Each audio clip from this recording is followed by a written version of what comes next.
PM Modi आज 5वीं बार मुख्यमंत्रियों के साथ बैठक कर रहे हैं। वीडियो कॉन्फ्रेंसिंग के जरिए दोपहर 3 बजे से मीटिंग शुरू हो चुकी है।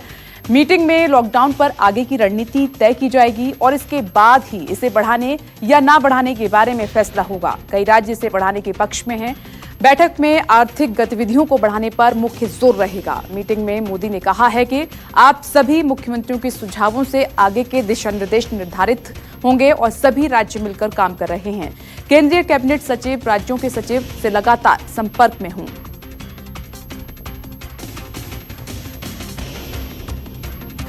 सुप्रीम कोर्ट ने जम्मू कश्मीर में फिलहाल 4G इंटरनेट सेवा की बहाली का आदेश देने से इनकार कर दिया है। कोर्ट ने इसके लिए केंद्रीय गृह सचिव की अगुवाई में एक उच्च स्तरीय कमेटी के गठन का आदेश दिया है, जो राज्य में 4G सेवा बहाली की मांग पर विचार करेगी।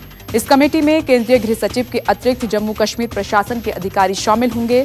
पिछले सोमवार को याचिकाकर्ता और सरकार की दलीलों को सुनने के बाद सुप्रीम कोर्ट ने अपना फैसला सुरक्षित रख लिया था। केंद्र सरकार और राज्य प्रशासन ने 4G सेवा की बहाली की मांग का विरोध करते हुए कहा था कि राज्य में इंटरनेट सेवा पर नियंत्रण आंतरिक सुरक्षा के लिए जरूरी है। कोरोना लॉकडाउन के बीच इंडियन रेलवे ने बड़ा फैसला लिया है। 12 मई यानी कि कल से चलेंगी पैसेंजर्स ट्रेन। फिलहाल नई दिल्ली रेलवे स्टेशन से 15 शहरों के लिए ये ट्रेन रवाना होंगी। ट्रेन के टिकट आप काउंटर से नहीं ले सकते। ये सभी एसी ट्रेन होंगी जो स्पेशल ट्रेन के तौर पर चलाई जाएंगी। नई दिल्ली रेलवे स्टेशन से डिब्रूगढ़, अगरतला, हावड़ा, पटना, बिलासपुर, रांची, भुवनेश्वर, सिकंदराबाद, बेंगलुरु, चेन्नई, तिरुवनंतपुरम, मडगांव, मुंबई सेंट्रल, अहमदाबाद और जम्मू तवी के लिए ट्रेनें खुलेंगी। ये सभी ट्रेनें लिमिटेड स्टॉपेज के साथ चलेंगी और कंफर्म टिकट वाले ही यात्रा इसमें कर सकेंगे। स्टेशन पर यात्रियों को 2 घंटे पहले आना होगा। सभी यात्रियों की थर्मल स्क्रीनिंग के बाद ट्रेन में एंट्री होगी। ट्रेन में कैटरिंग की सर्विस नहीं होगी। इसके अलावा श्रमिक एक्सप्रेस ट्रेनें भी चलती रहेंगी। रेल मंत्रालय ने आज श्रमिक स्पेशल ट्रेनों को लेकर नई गाइडलाइन जारी की है। रेल मंत्रालय की ताजा गाइडलाइन के मुताबिक अब श्रमिक स्पेशल ट्रेनों में 1200 यात्रियों की जगह श्रमिक स्पेशल ट्रेन में लगभग 1700 यात्रियों को जाने का फैसला लिया गया है और रेल मंत्रालय के मुताबिक अब ट्रेन अपने गंतव्य स्थान से 3 स्टेशन पर रुकेंगी। रेलवे की ओर से जारी एक आदेश के अनुसार रेलवे जोन को राज्य सरकारों के अनुरोध पर अंतिम पड़ाव के अलावा जाने वाले राज्य में 3 स्टॉप उपलब्ध कराने के लिए कहा गया है। साथ ही ये भी कहा गया है कि ट्रेन की क्षमता ट्रेन में स्लीपर बर्थ की संख्या के बराबर होनी चाहिए। श्रमिक स्पेशल ट्रेनों में कुल 24 कोच होते हैं, जिनमें से प्रत्येक कोच में 72 यात्रियों को ले जाने की क्षमता है। वर्तमान में ये ट्रेन प्रत्येक कोच में 54 यात्रियों के साथ चलती है।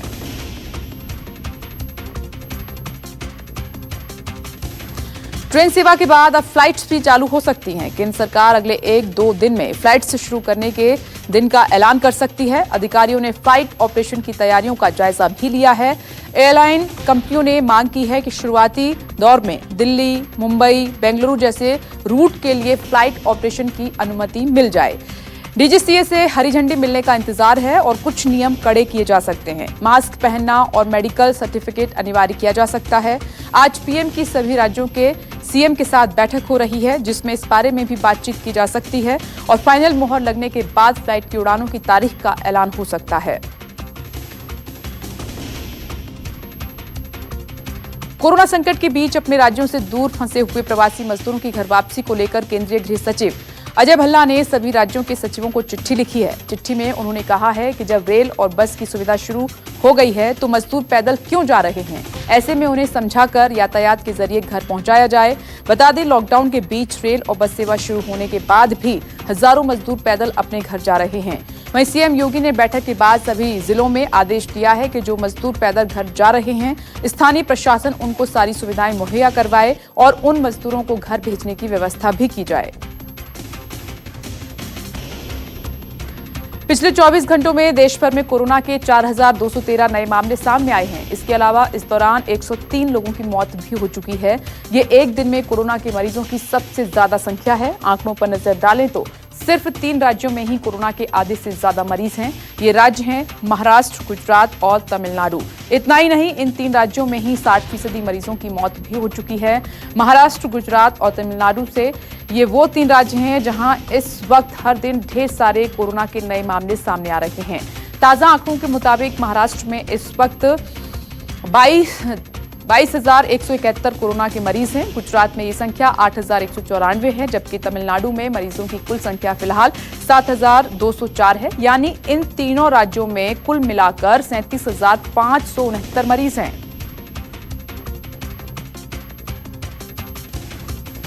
कोरोना पीड़ित मरीजों के लिए नियमों में स्वास्थ्य मंत्रालय ने बड़े बदलाव किए हैं। अब 3 दिन तक बुखार नहीं होने पर तो 10 दिन में छुट्टी होगी, लेकिन 7 दिन तक होम क्वारंटीन में रहना होगा। थोड़े गंभीर लक्षण वाले मरीज का बुखार अगर 3 दिन में उतर जाता है और अगले 4 दिन तक शरीर में ऑक्सीजन सही रहती है, तो ऐसे मरीजों को 10 दिन के बाद डिस्चार्ज कर दिया जाएगा। तीसरी कैटेगरी यानी कि ऐसे गंभीर मरीज जो ऑक्सीजन सपोर्ट पर हैं, उन्हें लक्षण दूर होने के बाद ही डिस्चार्ज किया जाएगा। ट्रांसप्लांट, HIV पेशेंट या गंभीर बीमारी वाले मरीज तब तक क्लिनिकल रिकवर नहीं होते हैं और टेस्ट नेगेटिव नहीं आता है तो डिस्चार्ज नहीं किया जाएगा।